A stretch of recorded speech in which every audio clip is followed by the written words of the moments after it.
Fala pessoal, tudo bem? Vamos começar a live aqui. Vou chamar o Luiz e o Dr. Vitor aqui. Pedir para que eles me mandem o convite. Deixa eu ver.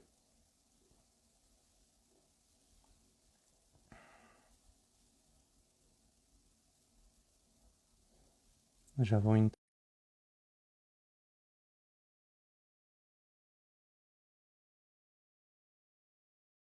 Já vão entrar.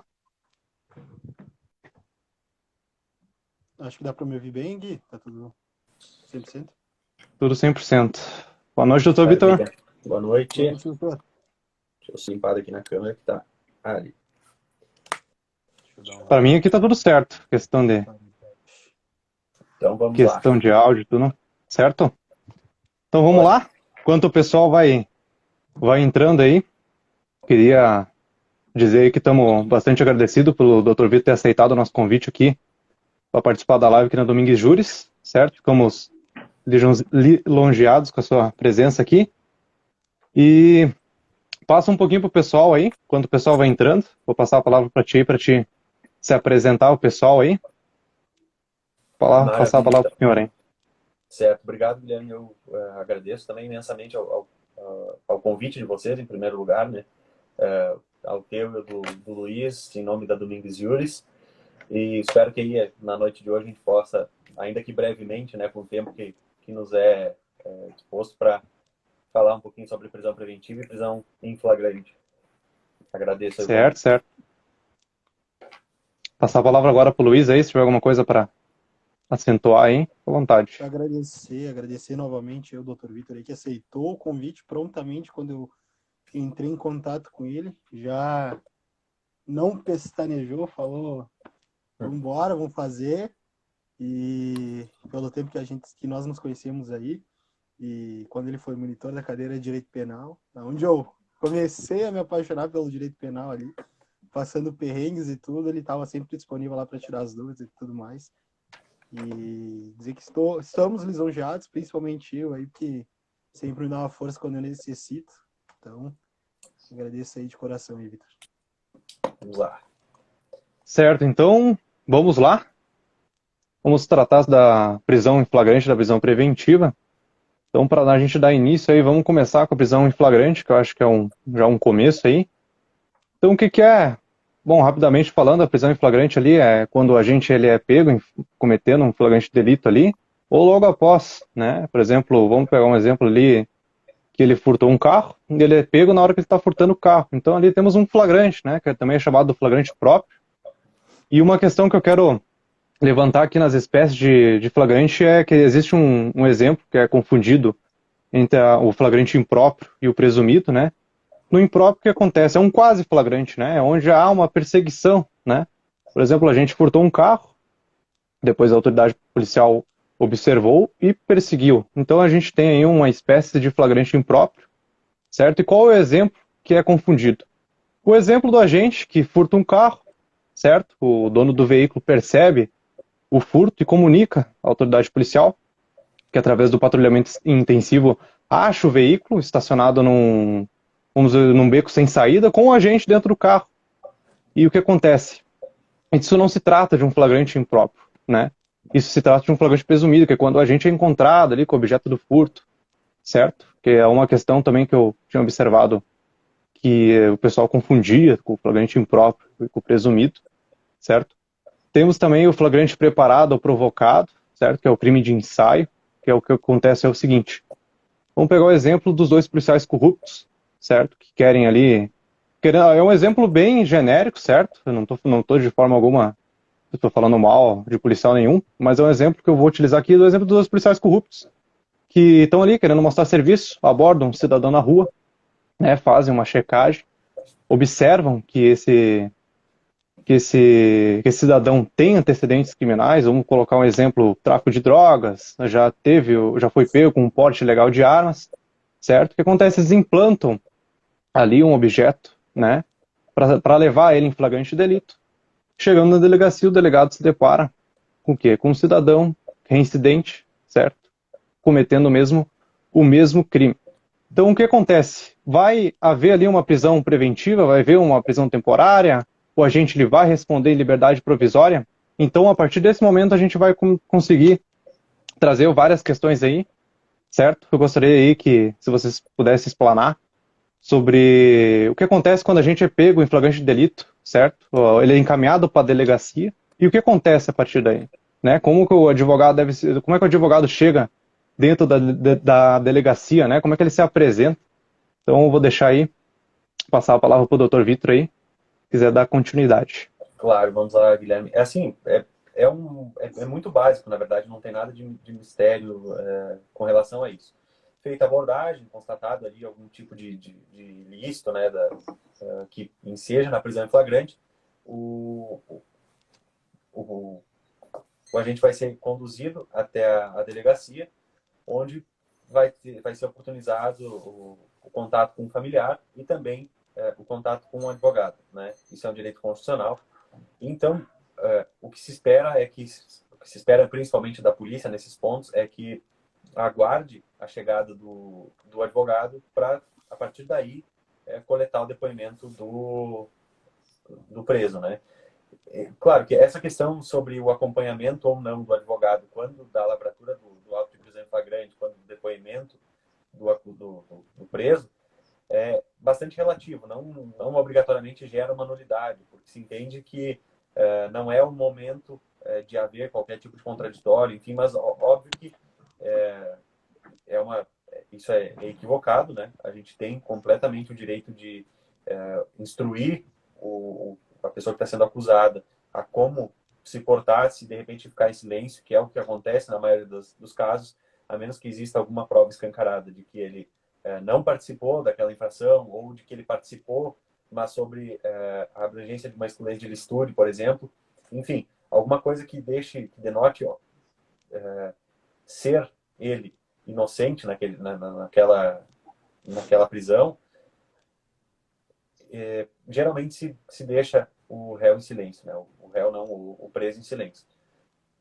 É basicamente isso. A partir daí, ele é colhido o depoimento dele, se o delegado, se realmente foi uma questão de flagrante, enfim, que não caiba fiança e que o delegado não entenda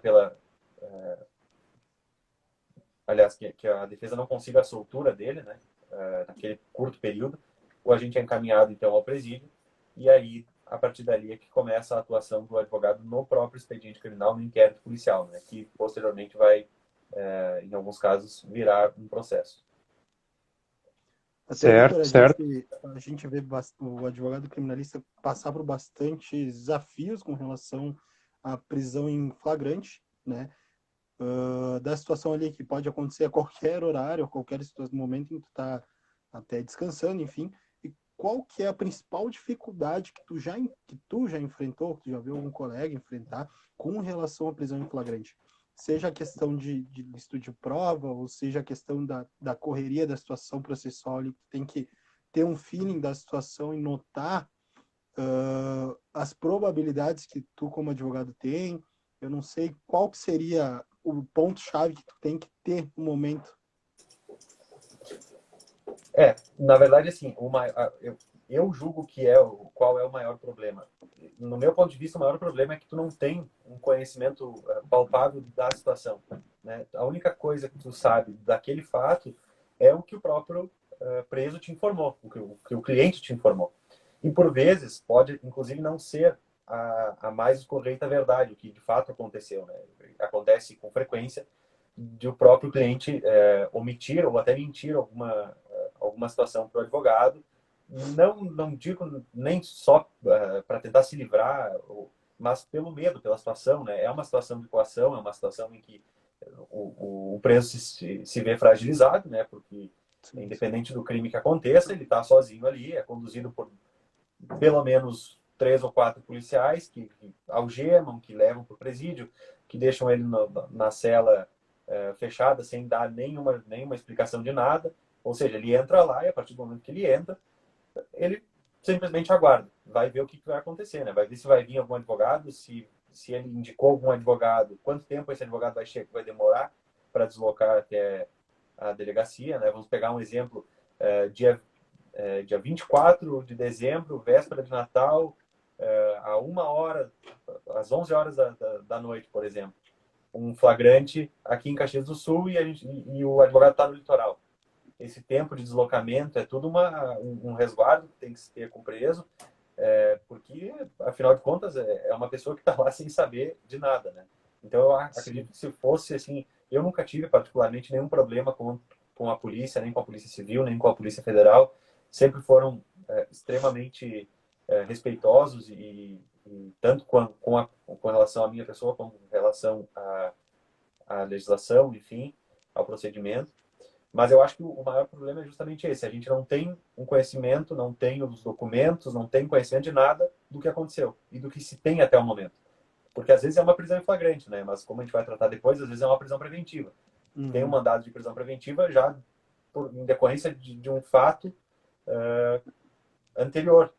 E aí, às vezes, não se tem conhecimento de qual é esse fato anterior, por que ensejou a prisão dele naquele momento. Então, assim, hoje a gente tem uma certa facilidade que é o sistema eletrônico do EPROC, né? Que no momento ali tu junta a procuração, acredito que em poucas horas ali, tu já está com o processo em mãos. Quando eram os processos físicos, se tinha uma maior dificuldade, porque se o flagrante acontecia no final de semana, tu conseguia, obviamente, ter o acesso ao processo físico, mas era muito mais trabalhoso. Teria que ter o servidor, teria que deslocar até o fórum, pegar o processo, encontrar o servidor para pegar o processo, para dar uma olhada. Então, assim, é toda essa questão que eu acho que é a mais trabalhosa, né?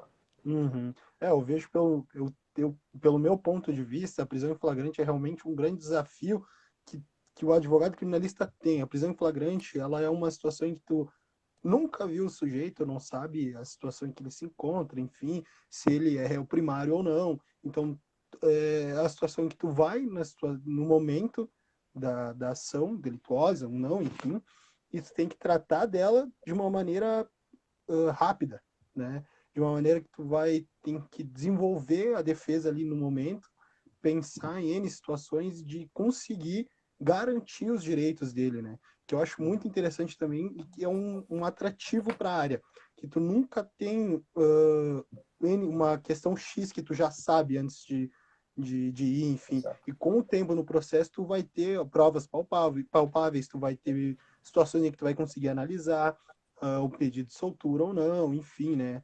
Eu acho bem interessante, no meu ponto de vista, acho que isso é um grande desafio e que eu e o Guilherme conversamos sobre isso antes de fazer essa live nas reuniões, que são situações em que a gente gostaria de vivenciar, porque querendo ou não, o advogado criminalista cuida muito dessa parte, né? Tem que estar sempre disposto e sempre na ativa, na correria e sempre entendendo mais e mais da situação, mesmo sendo ela na parte inicial, que a parte inicial do processo geralmente é a prisão em flagrante, né? Exatamente. E outros casos que são de suma importância também, Luiz, que eu acho que vale aqui a gente frisar, nos casos em que cabe a fiança, por exemplo, e o cliente, o preso, enfim, não tem condições de pagar a fiança. Hoje já há jurisprudência consolidada no sentido de que se abre mão da fiança, né? Aliás, se abre mão de cobrar o valor da fiança em detrimento da insuficiência financeira da pessoa. Mas é uma coisa também que demanda um trabalho da defesa, porque às vezes o delegado não entende dessa forma, tem que se apresentar um habeas corpus, por exemplo, de urgência, né, com pedido liminar, enfim, para garantir que aquilo ocorra na forma mais rápida possível, antes que o cliente seja conduzido até o presídio. Sim, sim. Uma das perguntas que eu tenho para fazer é em questão que nem o senhor estava explicando. O agente ele é preso lá em flagrante delito, certo? E o caso do advogado demorar, por exemplo, mais de 24 horas, né, para chegar à delegacia, né? Que a gente sabe que tem o flagrante delito lá, e depois de 24 horas até 24 horas vai ter a audiência de custódia, né? Quão certo, quão na prática isso funciona? Eu gostaria de fazer essa pergunta. A audiência de custódia, tu diz? Isso. A audiência de custódia hoje é olha, eu diria que é quase um mito no nosso processo penal, né? Eu vou dizer para vocês que há poucos dias, na verdade, participei de uma audiência de custódia, mas não porque o juiz de primeiro grau assim queria, mas porque veio uma determinação do ministro Dias Toffoli, do STF, ordenando que fosse feita a audiência de custódia no prazo de 24 horas. Né? Principalmente com relação à questão da pandemia, porque a pandemia fez com que o CNJ, né, que é o Conselho Nacional de Justiça, editasse a Resolução 62, para dispensar justamente a audiência de custódia em razão do Covid, né? Porque não teria o tempo hábil, a segurança para apresentar o acusado em frente ao juiz em prazo de 24 horas. Mas isso, claro que tem que ser mitigado em alguma forma, porque a gente tem hoje a utilização do sistema de videoconferência, né, que autorizaria com a maior tranquilidade do mundo que as audiências fossem viabilizadas. Mas, assim, eu acho que a audiência de custódia é de extrema importância, em que pese não ocorra na prática, né? Não são todos os... Isso é praticamente uma ilusão. Não são todos os presos que são submetidos à audiência de custódia. Esse é o meu parecer final para a tua resposta. Certo, certo. Agora ficou bem claro. E questão também dessa audiência, também falando da audiência de custódia, o mérito que o juiz deve analisar, por exemplo, questão de uma excludente de licitude, né? Por exemplo, a gente agiu em legítima defesa, essa liberdade provisória, né? Pode vir a ser também uma prisão preventiva se o agente, por exemplo, começou a manipular testemunhas, começou a destruir, por exemplo, provas, né? Durante a instrução criminal, que é onde está ocorrendo a produção de provas, né, para investigação policial, o agente começa a atrapalhar na investigação, começa, como eu falei, a manipular as testemunhas, ele vai caber a prisão preventiva. E eu queria saber o quão, e também reforçando também, né, que agora na investigação policial e também na ação penal, a prisão em flagrante ela vai ser decretada pelo juiz, mas tem que haver um requerimento ali do Ministério Público, da autoridade policial, do querelante, do assistente. Enfim, vai ter que ter um requerimento, né? Não pode partir do juiz, né? Vai ser decretado por ele, mas a iniciativa não vai partir dele, né? Só reforçando, com a atualização do pacote anticrime de 2019, que eu trouxe algumas alterações ali. E entrando agora também dentro dessa parte da prisão preventiva, deixa eu que eu tenho essa questão de fundamentação. A gente estava falando o quão fundamentada tem que ser, né, essa prisão preventiva, né, por juiz aceitar, o quão fundamentada ela tem que ser. Queria que a gente levantasse também essa questão aí. O requerimento por parte da acusação tem que ser extremamente bem formulado e fundamentado, né? Porque a prisão preventiva ela é, sobretudo, situacional. Ela é situacional e provisória, né? Ela não pode ser uma prisão que sirva como antecipação de pena. Então, isso, inclusive, a gente tem previsão expressa no Código de Processo Penal e é uma questão constitucional também, né? Então, tem que ser, sem dúvida, muito bem fundamentada, assim como também a decisão que decreta ou que não decreta prisão preventiva, ela também tem que ser muito bem fundamentada, porque, afinal de contas, a gente parte de um pressuposto básico de que a gente está lidando com a liberdade do indivíduo, independente se para prender ou para não prender. Em ambas as situações, eu entendo que tem que ser muito bem fundamentada. Inclusive, como eu disse, por um dever constitucional, né? A expressa previsão constitucional de que as decisões têm que ser fundamentadas. Depois também no CPP a gente tem isso de novo, né? Repisado. Então, assim, só que não se tem um quantum de avaliação para isso. O que é bem justificado, o que é mal justificado, o que é intermediário, né? A gente não tem como dosar isso. E se cogita no meio acadêmico ainda a questão até de utilização da própria matemática para conseguir levantar patamares que digam, olha, isso é bem fundamentado, ou tanto, enfim. Só que não é uma coisa que praticamente extrapola aí a nossa realidade, não teria como isso ser feito, pelo menos por agora, né? Mas, sem dúvida, é uma decisão que tem que ser expressamente fundamentada. Algo que a defesa sofre muito também com relação ao requerimento da prisão preventiva feita pelo MP são as situações em que que se sente a falta de embasamento com relação ao requerimento e a decisão, sendo ela proferida, se torna algo que a defesa tem que lutar para mostrar que a decisão é errônea, né? Digamos que o MP faça um requerimento e que simplesmente coloque o artigo 312 do Código de Processo Penal, juntamente com o artigo 313, não estabeleça os pré-requisitos que tem nos artigos, né, que comunica o porquê, enfim, e simplesmente diga que seria para manter a ordem pública e a instrução penal, para não ter o interrompimento da instrução penal, e simplesmente isso. Então, a defesa ela se sente um pouco, não sei se para ti, Vitor, mas sente um pouco o lado do juiz com relação a isso, ou tu tenta transferir, fazer um habeas corpus com relação a isso para fazer com que ele repense a decisão e reveja o requerimento, porque acaba a defesa ficando sem argumentos pela situação do que simplesmente foi jogado os artigos e simplesmente foi feita a decisão de maneira com que fosse decretada a prisão preventiva. E às vezes até mais que um agente, digamos que tenha sido 3, 4, e ele toma uma decisão genérica, uma decisão que é para todos, né? E isso é totalmente errôneo, e o MP simplesmente coloca os indiciados X, Y e Z realizaram atos e tal, porém são ações diferentes dos indiciados, né? Eu não sei como tu vê um habeas corpus com relação a isso, ou se tu tem alguma opinião diferente da minha ali. Eu quero, antes de tudo, só saudar o meu colega de mestrado e colega de profissão aqui também, que entrou na nossa live, o Dr. Jean Fontes. Bem-vindo, Jean, é outro grande advogado. Eu só gostaria de ressaltar uma coisa antes. Pois não. Que ressaltar também, acrescentando essa pergunta do Luiz, por conta de situações fundamentadas muito genéricas, né? Por exemplo, a gente pega um cidadão lá que, por exemplo, praticou o tráfico de drogas, e esse fundamento que por uma questão de ordem pública o agente vai ter que ficar preso preventivamente, entende? É uma questão muito genérica para ser fundamentada, né? O quão fundamentado, o quão motivada tem que ser esse pedido, hein? Só para reforçar. Assim, vocês levantaram várias questões que são extremamente pertinentes. Vamos ver se eu consigo lembrar de todas aqui. Pegando essa última, que é a questão da garantia à ordem pública, né? A garantia à ordem pública é um requisito que vem embasado pelo artigo 312, só que a questão é simples e objetiva. É um requisito aberto, né, que se presta a qualquer senhor, como diz o professor Auri Lopes Júnior. Se presta a qualquer senhor. Isso quer dizer o quê? Que há muitas prisões que são decretadas estritamente com base na ordem pública. E agora, o que é a ordem pública? Né?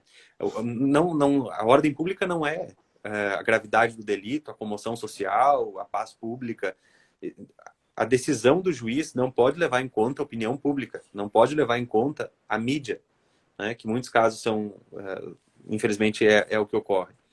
E voltando à colocação anterior até que o Luiz fez, a gente tem há que se observar, em primeiro lugar, que nós temos um sistema acusatório, né? É o sistema correto para a gente trabalhar hoje. Isso quer dizer o quê? Que as partes, acusação e defesa, se encarregam da produção da prova, do embate, digamos assim, direto, e o juiz é um mero espectador, né? Ele fica em um outro lugar, longe da produção da prova, longe de qualquer tipo de julgamento antecipado. Ele vai simplesmente tem o dever de analisar as provas produzidas e, com base nisso, decidir. Então, assim, o que a gente vê hoje na prática, que é uma grande dificuldade, lógico que sem generalizar, mas é uma questão complicada, a defesa hoje ela está sozinha. Ela está do lado da trincheira atuando sozinha, né? Nós temos polícia que acusa, Ministério Público que acusa no sentido amplo que eu digo, né? Que imputa ao réu, ao cliente, a prática de um crime. Então, nós temos a polícia, temos o Ministério Público e, por vezes, não raras às vezes, nós temos o próprio juiz, né? Que, ao invés de estar nesse ponto acima, como eu mencionei há pouco, como espectador, como mero... como uma pessoa que está assistindo o embate das partes, ele acaba também atuando, né? Indo atrás da produção da prova, quebrando, por muitas e muitas vezes, a própria legislação. A exemplo, existem... o juiz ele está na audiência de instrução para fazer perguntas de forma complementar, ou seja, por último, né? Primeiro fala a defesa e depois a acusação, ou primeiro fala a acusação e depois a defesa, e o juiz, ao final, entendendo que tem alguma questão que ainda está obscura, que ainda não foi esclarecida, ele pode fazer perguntas de forma complementar. Mas o que a gente vê na prática é que o juiz qualifica, aliás, faz a leitura da denúncia, e a partir daí já começa a produzir as suas perguntas, a literalmente inquirir a testemunha. E depois passa a palavra para a acusação e ao final para a defesa. Então, com isso, e isso eu não falo nem de um olhar exclusivo da defesa, mas isso não prejudica só a defesa, prejudica a própria acusação, porque às vezes a tese acusatória também não se interessa pelas perguntas que o juiz fez, né? Então, as perguntas que o juiz dirigiu à testemunha provavelmente ou vão ferir a tese da acusação ou vão ferir a tese da defesa, né? Em maior ou menor grau, mas por isso que se tem ele como o último colocado para fazer as perguntas. É uma parte bastante complexa isso, a gente tem uma luta sem fim com relação a isso, né? Com relação a garantir o nosso lugar de defesa como advogado no processo penal, enquanto a gente luta contra todas essas outras autoridades. Cabe ressaltar que a liberdade é um direito constitucional, né? Isso não se pode negar e até em última instância continua a mesma situação, sendo a liberdade um direito constitucional. Uhum. O que tenta ser apresentado até o fim das situações processuais, querendo ou não. Eu acho que eu fiz até algumas peças com relação ao direito criminal ali, eu sempre ressaltei essa situação, que a liberdade é sim um direito constitucional, né? E eu presenciei uma situação em que o julgamento, a decisão da prisão preventiva foi literalmente genérico. Eram 5 indiciados e foi interpretado de uma maneira como se os 5 indiciados tinham sido praticado a mesma ação, a mesma atitude, o mesmo dolo, enfim, né? E muitas vezes a decisão sendo ela genérica, não cabe nada a declarar sem ser, né, geralmente, sem ser a decisão de que quer manter o suposto indiciado preso, né? Uhum. Eu digo, indo para além disso até, Luiz, a gente tem um problema que está enraizado aqui no nosso processo penal, que é a defesa, por exemplo, faz um pedido de revogação da prisão preventiva. Sim. E desse pedido, obrigatoriamente, tem que ser dado vista ao Ministério Público, né? Ou seja, a gente tem que deixar o Ministério Público se manifestar a respeito do nosso pedido de revogação. Nos casos que o Ministério Público entende por ser contrário a revogar a prisão, assim, ó, em 80% das vezes, se tu for olhar a decisão do juiz, basicamente ele pega algum trecho que mais interessa da promoção do Ministério Público, colaciona na decisão, fundamenta um pouco mais e taca a ficha, né? Ou seja, e como é que a gente sabe isso? A gente sabe isso porque às vezes, inclusive, algum erro de português, alguma tecla digitada errada que está na promoção do Ministério Público é copiada e colada exatamente para dentro da decisão, né? É feito um pedido de restituição de um veículo, por exemplo, de um Honda Civic, digamos. Sim. Vai para o Ministério Público e tem outros, vamos dizer assim, tem 5 carros apreendidos no processo. A defesa faz o pedido de restituição do Honda Civic, vai para o Ministério Público se manifestar, por equívoco, se manifesta pela devolução do Chevette, né? Vai para o juiz decidir, o juiz defere a restituição do Chevette. Ou seja, isso quer dizer o quê? É uma questão simples, mas quer dizer o quê? Que a manifestação defensiva poucas vezes é analisada, poucas vezes é cotejada pelo julgador, né? Ainda mais com relação à paginação. Olha, a gente tem que aderir aqui o que diz o mestre Fogaça, né? Menos é mais. Ou seja, quanto menor tu puder fazer o teu pedido, a tua petição, é melhor.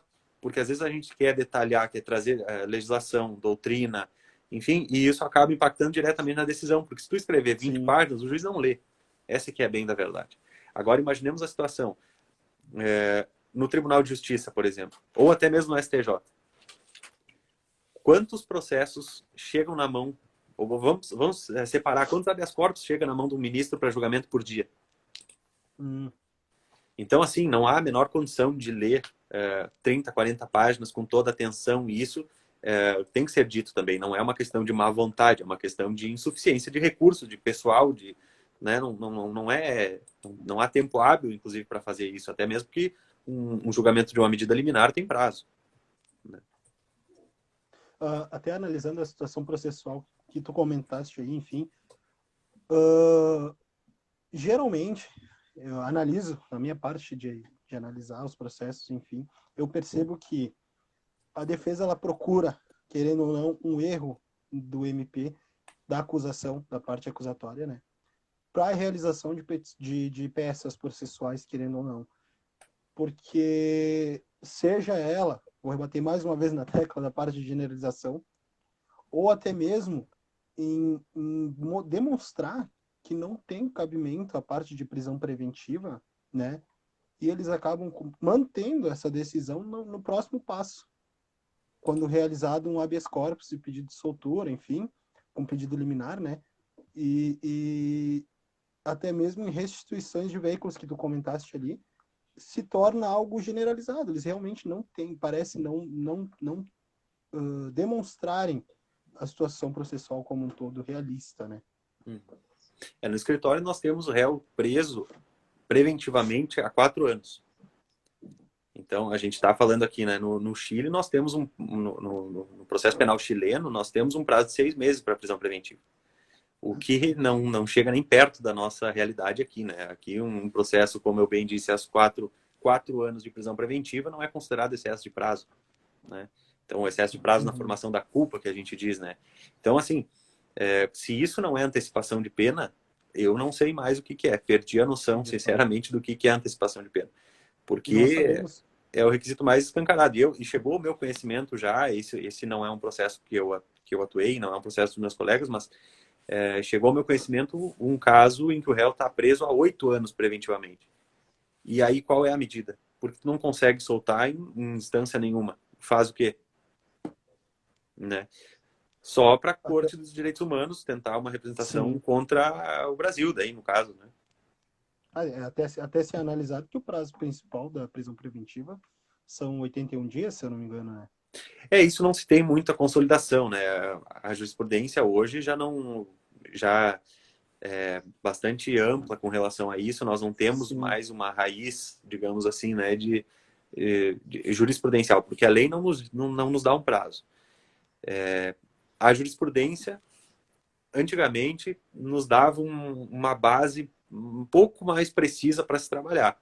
E hoje vai depender com o desembargador que cair, né? É aquela questão de prevenção que a gente tem.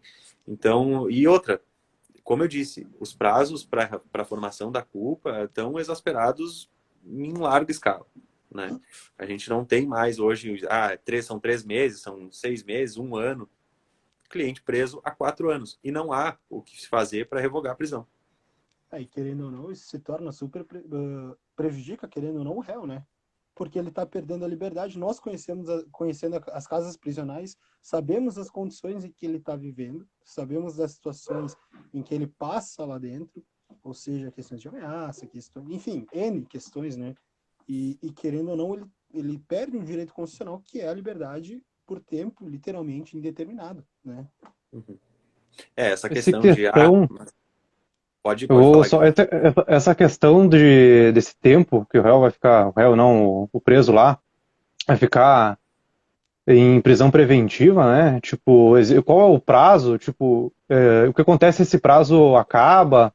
O que a defesa pode trabalhar para tentar tirar essa pessoa dessa situação? Tipo, como que funciona isso? Nos casos da prisão preventiva, a gente tenta trabalhar os requisitos, né? Que é aquela questão da provisionalidade da medida, da excepcionalidade, proporcionalidade, de adequação ao crime, e também o caráter sempre situacional da prisão que eu havia mencionado anteriormente, né? A prisão preventiva, ela justamente é uma constrição cautelar, ela é uma prisão cautelar para assegurar os requisitos que o Luiz muito bem colocou antes do artigo 312, que são a ordem pública, a ordem econômica, a conveniência da instrução criminal, a aplicação da lei, né? Que são os 4 requisitos. E ainda assim, quando houver prova da existência do crime, indício suficiente de autoria, né? E de um perigo gerado pelo estado de liberdade do acusado. Essa questão do perigo gerado pelo estado de liberdade veio agora com o advento da Lei 13.964 de 2019, que é o conhecido vulgarmente como pacote anticrime, que consolida na nossa legislação federal a questão do periculum libertatis, que a gente não tinha antes, era vago, né? Então, assim, há que deixar muito claro também que nós, no direito penal, no processo penal, nós não falamos em fumus boni iuris e periculum in mora. Isso são institutos do processo civil, né? No processo penal, a gente fala em periculum libertatis e fumus commissi delicti, que são os requisitos para ensejar a prisão preventiva nesse caso, né? Há que ter essa observância. Ao mesmo tempo, como a gente tinha dito antes, a decisão preventiva ela deve ser também fundamentada, enfim. Então, vai depender muito do caso, Guilherme, o que vai se alegar, né? De repente, um cliente que está preso há 3, 4 anos preventivamente, obviamente a gente vai alegar, além desses outros requisitos que não mais subsistem, também um excesso de prazo na formação da culpa. Ou seja, se até agora o processo não andou, o que acontecia isso muito, com uma maior frequência antigamente, porque o que acontecia era o seguinte: a SUSEP tinha que deslocar com o preso do presídio até o fórum para fazer audiência. E por N motivos, por questões administrativas, enfim, a SUSEP, não, por vezes, não conseguia apresentar o preso na audiência, né? Então, isso acontecia repetidas vezes, 3, 4, às vezes 5 vezes, não conseguiam conciliar a remoção do preso até o fórum para fazer audiência, e isso acabava ensejando na soltura, porque, ora, o processo está demorando, né, para se encerrar, e não é por culpa da defesa, não é a defesa que está apresentando um pedido atrás do outro para conseguir enrolar o processo e fazer com que o réu seja solto. É uma questão do Estado, né? O Estado não conseguia fazer cumprir isso, não conseguia apresentar o preso para as audiências, e então chegava um determinado momento que o próprio juiz de primeiro grau dizia: olha, eu vou soltar ele, né? Porque não existem mais os requisitos da prisão preventiva, enfim. Então são detalhes pequenos que a gente tem que sempre observar para tentar soltar, né? Mas hoje em dia está cada dia mais complicado, porque a questão que se leva mais em conta, como o Luiz bem disse antes, é a ordem pública, e isso quer dizer, de uma forma errônea, significa dizer paz social, clamor público. Então, assim, se o delito é grave e teve repercussão, significa que o réu deve ficar preso. E isso é errado, né? A gente sabe que isso é errado. Como tu também mencionou, Guilherme, ele entra lá dentro do presídio e lá a gente sabe muito bem o que acontece. São setores, são galerias faccionadas, é um ambiente degradante. Lógico, como o professor Auri diz também, punir é necessário, punir é civilizatório, mas há que se observar as regras do jogo. E esse é o exemplo mais claro, né? Tu deixar, independente se ele é culpado ou inocente, aqui não fazendo juízo de valor, pegamos o preso e levamos para o presídio. Se o Estado não tem condições de controlar um presídio que está, em regra, nas mãos dele, para não deixar que lá se crie um âmbito de facção, se crie um âmbito da criminalidade, ele não pode também querer botar uma pessoa lá para dentro, né? Porque a gente sabe que essa pessoa jamais vai sair de lá como ela entrou, seja inocente, seja o culpado, né? Por mais absurdo que seja, por maior que seja a culpabilidade dele, digamos que é um bandido de alto padrão, né? Se colocar essa pessoa lá, ela sempre vai sair pior. Porque lá dentro faz contatos, lá dentro o crime opera muito melhor do que aqui fora, e a gente sabe muito bem disso, os golpes acontecem lá dentro, né? Então, infelizmente, a gente tem que lidar com isso, tentar a soltura, mas se o Estado não entende dessa forma, ele também é culpado pelo alto índice de criminalidade. Então a gente entra aqui numa sinuca de bico, né? Tem até uma frase que eu já escutei esses dias, doutor, que é comentada, até, eu ouvi, que é a defesa contra o Estado, literalmente falando, né? Exato. E tu comentaste ali a situação da parte midiática, ela pode muitas vezes tanto ajudar quanto atrapalhar. Ultimamente, pelo que eu ando analisando, ela anda, né, atrapalhando a parte da defensória dos processos, porque querendo ou não, um caso que gera comoção do pessoal, populacional, enfim, né, uma comoção acaba se tornando de extrema importância para a decisão do juiz, o que é totalmente errôneo. E a gente sente isso, sim, porque as redes sociais, a TV, os vídeos, enfim, se tornaram um meio de prova para o juiz. Que ele não age de maneira, até por muitas vezes, posso estar equivocado, de maneira imparcial como deveria, né? E isso, Claro. querendo ou não, prejudica, como a gente falou, tanto a situação da acusação quanto da defesa.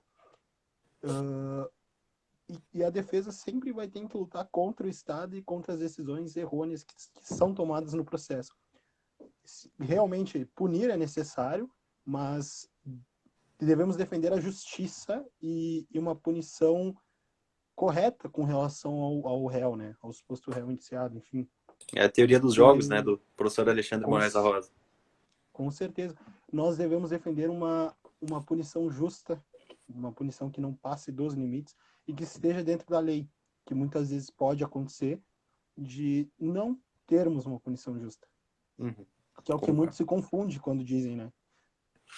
O Carnelucci há muito tempo dizia, né, que o nosso termômetro da democracia, da civilidade, é o nosso processo penal. Então, a gente tem bastante coisa ainda para analisar nesse meio tempo, né? Essa questão de ser tão estendida, né? Às vezes a prisão preventiva, que a gente vê que a teoria é uma coisa, às vezes na prática é outra. Às vezes é movido por um cárcere privado, onde o agente ele vai ficar traumatizado, que nem a gente tinha comentado, a pessoa não sai a mesma desse tipo de situação, né? Por conta de ser um ambiente muito hostil e tal. O que a defesa pode trabalhar por questão de se estender tanto, às vezes uma prisão preventiva, né? Às vezes a gente vai pegar, tipo, sentença máxima lá 10 anos, acaba ficando 4 nessa situação, vai ser descontado, não vai? O que a defesa pode trabalhar nisso quando isso vai se estendendo? No momento, quando ainda a gente não tem uma sentença penal condenatória, né, se trata de prisão preventiva. E, portanto, não deveria ser uma antecipação de pena, mas na prática é, né? E depois disso, quando for executar a pena, se de fato houver uma condenação transitada em julgado, for se executar a pena, a gente consegue fazer daí o abatimento por meio do Instituto da Detração, né? Então a gente solicita lá para o juiz da execução penal o abatimento, assim, informalmente falando, né? É um abatimento da pena do tempo que ele ficou preso preventivamente lá na condenação. E não são raras as vezes que o réu é condenado, é feita a detração desse tempo e o réu já está na beira de implementar o requisito para conseguir a progressão para o semiaberto, né? Então é muito comum isso. Certo, certo. E também questão na análise do mérito lá dentro, talvez, da excludente de licitude, por exemplo, e se ninguém analisar esse mérito, às vezes cabe uma excludente de licitude, né? Como que ocorre esse requerimento? Tipo, vai vir por parte da defesa? Como é que ocorre, por exemplo, a gente agir em estado em legítima defesa, coisa assim, e às vezes o juiz não vai decretar, por exemplo, a liberdade provisória do agente, né? Vai manter ele preso preventivamente, entrando também dentro desses requisitos, dos requisitos, né? Que está escrito lá no código e tal. Eu gostaria de explanar um pouquinho sobre isso também. Eu vou te dizer assim, Guilherme, que hoje na prática, infelizmente, o que se tem como regra é a prisão, né? Que deveria ser justamente o contrário. Mas nos casos em que a defesa conseguir comprovar cabalmente que tem ali a possibilidade de uma legítima defesa, de um estado de necessidade, enfim, nesses casos que tiver uma mínima comprovação, a gente geralmente consegue a soltura. Mas assim, tem que ser uma coisa clara, cristalina, né? Que não deixe dúvida para o juiz, porque se tiver a mínima chance de tu estar querendo, de má fé, conseguir a soltura, é possível que não se consiga, né? Eu, por exemplo, comentando um caso em que eu atuei há um tempo atrás, o meu cliente era Uber e estava fazendo, foi chamado para fazer uma corrida, estava fazendo a corrida e no meio do trajeto foi abordado pela Brigada Militar, eles fizeram a revista e encontraram drogas com o passageiro e um pouco no carro, na parte de trás do carro, onde o passageiro estava sentado. Com base nisso, foi todo mundo preso, a gente fez aquele procedimento inicial que a gente conversou antes ali sobre a prisão preventiva, né? Foi realizado a lavratura do expediente. E depois eu fiz um pedido de revogação da prisão preventiva para o juiz, explicando toda a situação, juntando os prints de tela do aplicativo, né? Que ele fazia, que ele era motorista, enfim. Então ali a gente conseguiu comprovar expressamente não, mas a gente conseguiu ao menos causar a dúvida no juiz e dizer, olha, ele estava trabalhando, né? Era um cara que já faz Uber há muitos anos, tem milhares de corridas, então assim, é uma pessoa que realmente sobrevive disso, que tira sua renda disso, né? E o juiz entendeu pela soltura. Ele vai responder o processo todo normal, lá no final vai se decidir sobre absolvê-lo ou condená-lo, mas vai responder em liberdade, né? Então, existem casos também em que a soltura é possível. Mas a gente sempre tem que trabalhar com a questão das provas, né? Certo, certo. E questão das medidas cautelares, que tipo de medidas cautelares pode ser utilizadas nesses casos? É necessário, não é necessário? O que que pode trabalhar em cima disso? Em Por todos exemplo, a os tornozeleira casos, elétrica, a prisão domiciliar, coisas claro. relacionadas a isso. Na grande maioria dos casos admite, né, as medidas cautelares diversas à prisão, que no meu ponto de vista são mais benéficas do que a própria prisão preventiva, justamente pelo fato que a gente conversou há pouco, de que tu vai pegar um indivíduo e vai largar lá dentro da prisão naquela situação que a gente sabe qual é a realidade, né? Então, assim, por vezes é mais vantagem tu botar uma tornozeleira nesse cara e deixar ele em casa, né? Tu vai restringir da mesma forma a rota dele.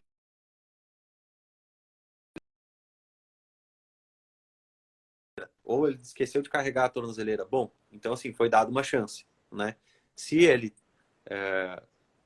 por exemplo, estourou a tornozeleira, aí não tem o que fazer, daí é prisão no regime fechado, né? Mas eu acho que as medidas cautelares são plenamente possíveis e necessárias, sobretudo necessárias, né? Vocês, vocês têm mais alguma coisa para o Luiz ali? Eu Deixa eu ver, acho que mandaram tenho, uma pergunta. vou ler uma Vamos dar pergunta aqui. isso, se quiser ler. Boa noite, doutor. Caberia nesse caso que colocastes acerca do tráfico um teste de trágico privilegiado numa possível tese subsidiária? Nesse caso específico, até o Pedro, meu querido colega também da Leão Pedro. graduação, nesse caso, Pedro, nesse em específico caberia, mas é que vai depender muito de cada caso, né? A Lei 11.343, que é a lei de drogas, ela especifica algumas questões, quais são os requisitos, né, para o tráfico privilegiado, enfim, a questão da primariedade.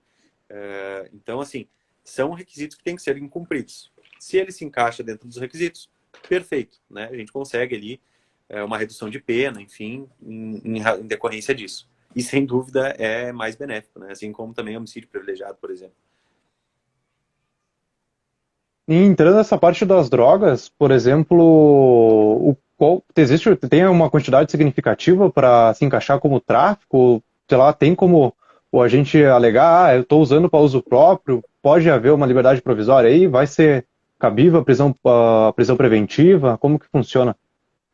Há muito tempo já se debate isso, né, Guilherme, nos tribunais superiores, acerca da viabilidade ou não da posse para consumo, né? O artigo 28, ele é vago, justamente porque não tem uma questão de quantidade da droga, né? Então, assim, se entende muito nas cortes superiores pela questão da traficância. Foi encontrado um indivíduo com uma buchinha de maconha de 10 gramas, né? Em qual contexto? Estava na rua no bolso. Perfeito. Me parece que colocando isso na balança, mais parece ser uma posse para consumo do que um tráfico.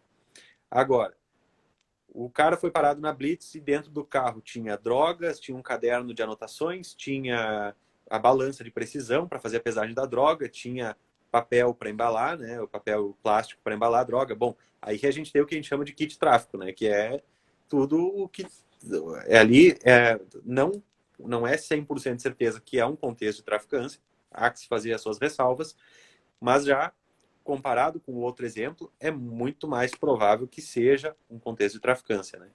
Então, não tem uma quantidade específica, né? Respondendo a pergunta, não tem uma quantidade, não tem a questão da qualidade da droga também, que muito se fala.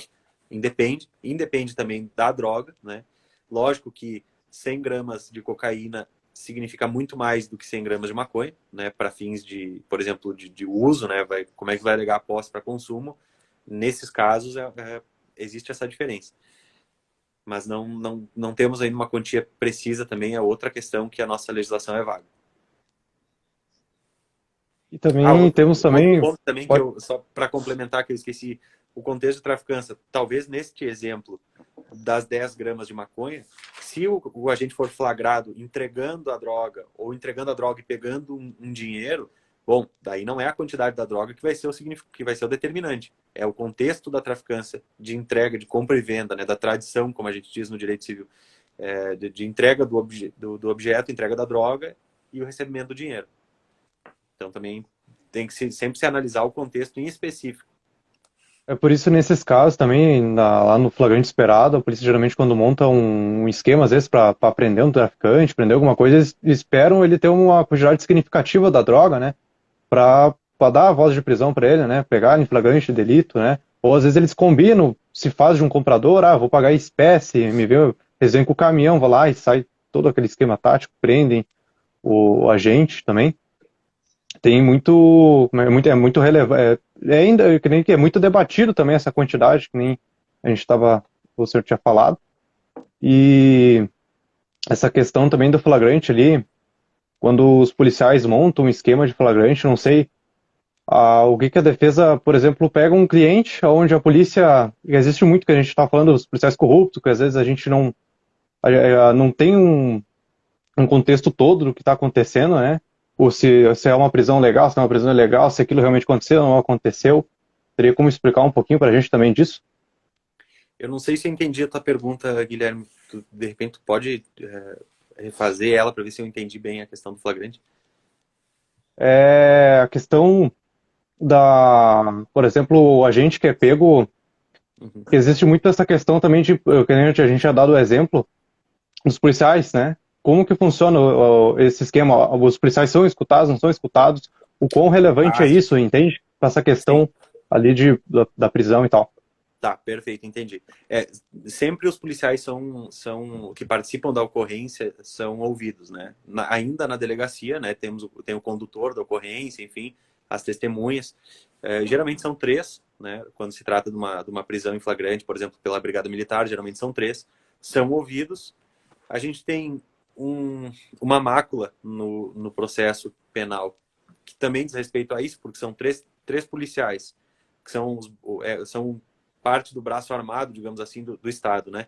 Eles participam da prisão juntos, conduzem o réu, conduzem o preso juntos.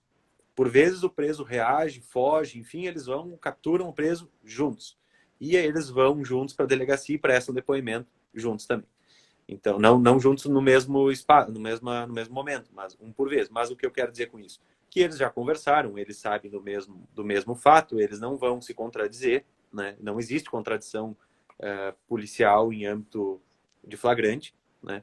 Tanto que se é literalmente um Ctrl-C, Ctrl-V, né? Um copia e cola de um depoimento de um policial para o outro, né? Com alguma variação ou outra, mas às vezes até os erros de português, da digitação, como eu mesmo falei, são os mesmos, né? E isso deixa a gente pasmo, porque é de não acreditar. O primeiro policial presta depoimento, é feito um copia e cola para os outros dois que prestam o depoimento depois.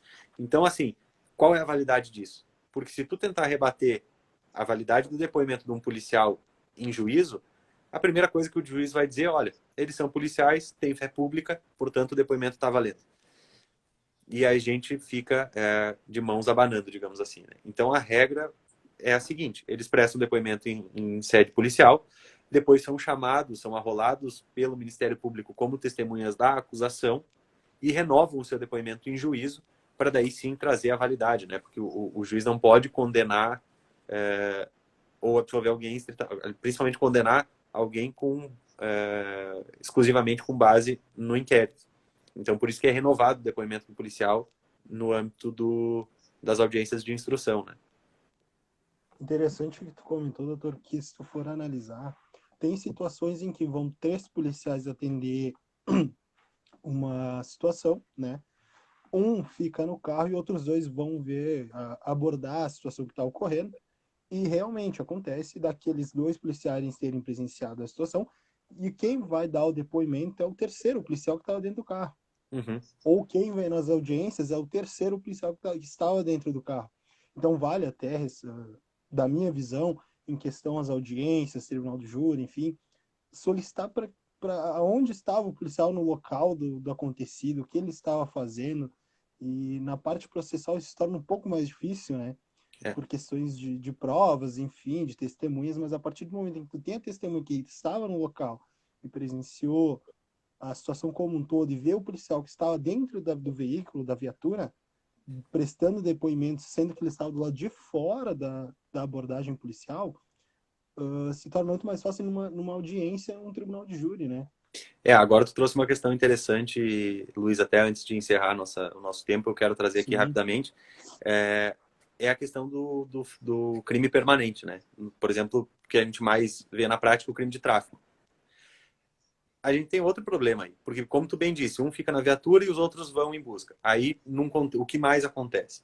A alegação, por que seria crime permanente, né? Porque ele se perdura durante o tempo. Então, assim, às vezes a polícia quer entrar na residência, não tem mandado de busca e não tem uma situação de flagrante. Então, e isso é o que acontece, infelizmente, em várias vezes. Eu diria assim, em 80%, 90% das vezes.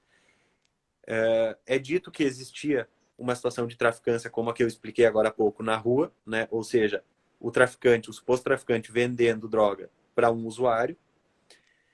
E aí, quando o traficante retornaria para a residência, é que a polícia sairia do carro e daria o flagrante. Isso autorizaria, né, a questão da invasão do domicílio, justamente pelo flagrante.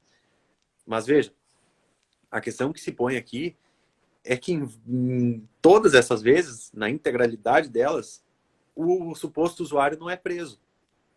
E o que leva a pensar isso? Que esse usuário é um fantasma, esse usuário não existe, né? Porque a polícia muito bem sabe que se esse usuário existisse, ele tinha que ser conduzido igual. Nem que fosse para ser, não é posse para consumo, e eu não estou dizendo que teria que culpar ele, mas eu estou dizendo que pelo menos como testemunha, essa pessoa tinha que ser levada para dar validade do flagrante. Mas eles se inventa essa terceira pessoa como sendo um suposto usuário justamente por isso. Porque daí dá a legalidade do flagrante, né? Tira ele estudo da prova, e aí a gente fica sem ter o que fazer. Eu também atuei agora, que vai vindo os exemplos, né? Eu atuei num caso há um tempo atrás, eles foram em 3 viaturas, com 4 policiais em cada viatura, para fazer essa prisão em flagrante, né? Sim. E aí deu o corre-corre, quando eles anunciaram, deram ordem de parada, a pessoa correu, correu e fugiu deles. E aí um foi por fora da casa, outros foram por dentro, outros atalharam pelo vizinho. E aí esse suposto usuário existia. Mas nenhum foi atrás do usuário. E aí eu questiono isso para os policiais na audiência. Doutor, mas a gente não tinha efetivo. Nós não tínhamos pessoal para ir atrás. Vocês estavam em 3 viaturas. Como é que vocês não tinha um policial que pudesse ir atrás do usuário? Né? Considerando que o usuário fosse fugir do local, porque às vezes numa situação de nervosismo, de coação, daquele momento de chegada da polícia, a pessoa pode travar, ficar ali e não reagir, simplesmente obedecer a ordem de parada, né? A fuga não é regra.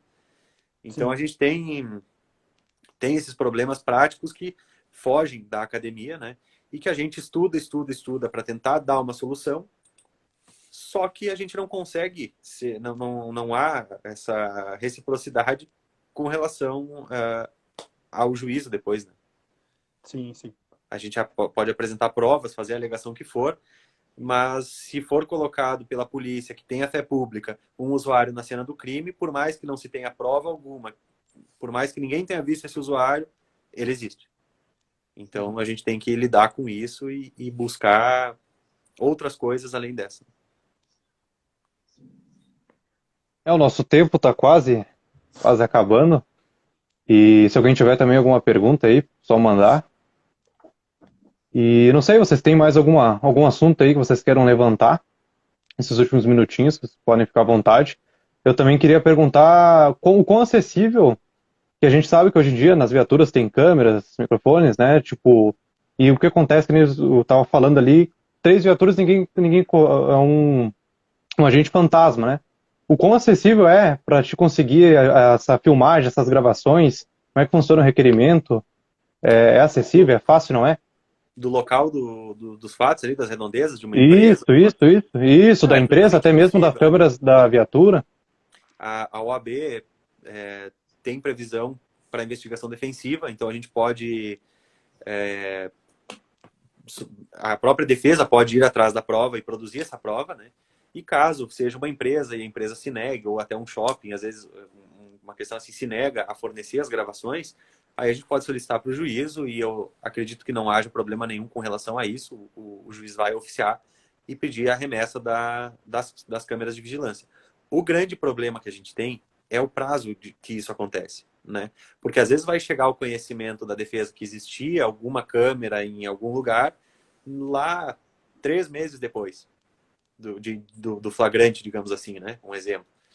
Então já as imagens provavelmente já não estão mais armazenadas, né? E aí a gente perde a prova. Então tem a questão que é delicada nesse caso. Entendido, entendido. O Pedro Cunha comentou sobre uma pergunta.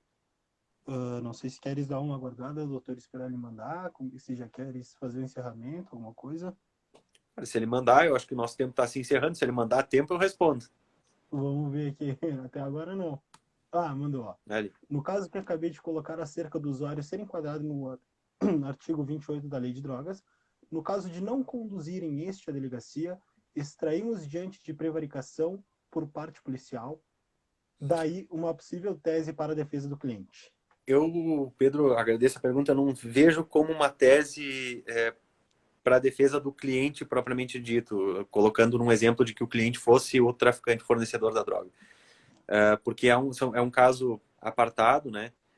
Claro, a gente poderia utilizar o fato de que, se fosse constatado por uma câmera de vigilância, por exemplo, que essa pessoa, esse usuário efetivamente existia, dependendo do ponto, é bom a gente usar, dependendo da situação. Dependendo da situação, é melhor que a gente não use, né? Não utilize.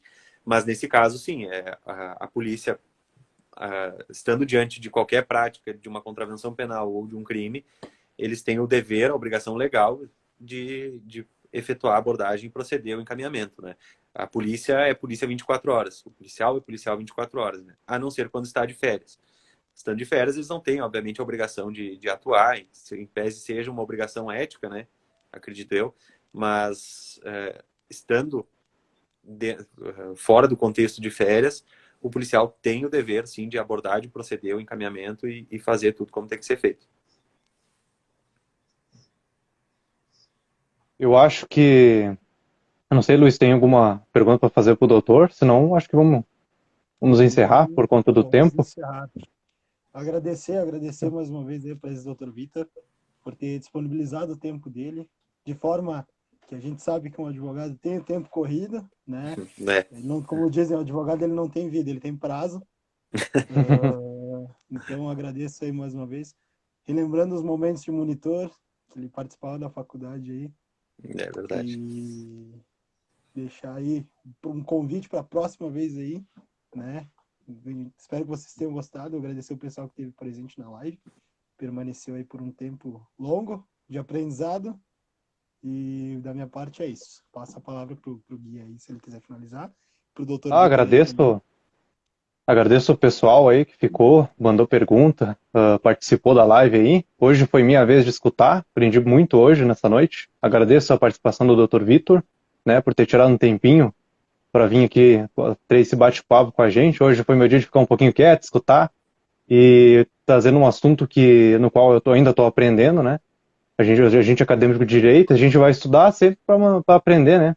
Agradeço mais uma vez a participação do doutor aí e as portas estão sempre abertas aí. Quando quiser, a gente está sempre disponível para o senhor aí. Eu agradeço, pessoal, agradeço o convite mais uma vez. E esse ambiente que a gente tem aqui, hoje foi literalmente um bate-papo, a gente não trouxe nada muito teórico, como eu tinha comentado, né? A ideia que eu entendi que vocês queriam passar não é que fosse uma aula, até porque a gente está sexta-feira à noite aí, ninguém quer ficar ouvindo artigo de lei, né? Mas eu acho que um bate-papo é muito enriquecedor. Essa é a grande diferença, o grande destaque que qualquer profissional tem no ramo, não só no ramo do direito, mas no ramo do direito, que é a nossa área, né? Que é o fato de poder estar discutindo academicamente, debatendo teses, trazendo a prática, tentando linkar a prática com a teoria e vendo o que sai de melhor disso tudo aí, né? Espero ter correspondido às expectativas de vocês. O convite está aceito para essa próxima vez aí. Vamos só marcar a data. Eu estou sempre disponível aí para vocês, é só a gente marcar. Obrigado mais uma vez e uma boa noite aí. Obrigado a todo mundo que assistiu também. Isso aí. Obrigado. Certo, certo. Obrigado Até aí, mais, então. bom final de Valeu, semana, vamos pessoal. fechar a noite aí. Bom final de semana. Igualmente. Tchau, tchau. Boa noite. Boa noite. Até mais.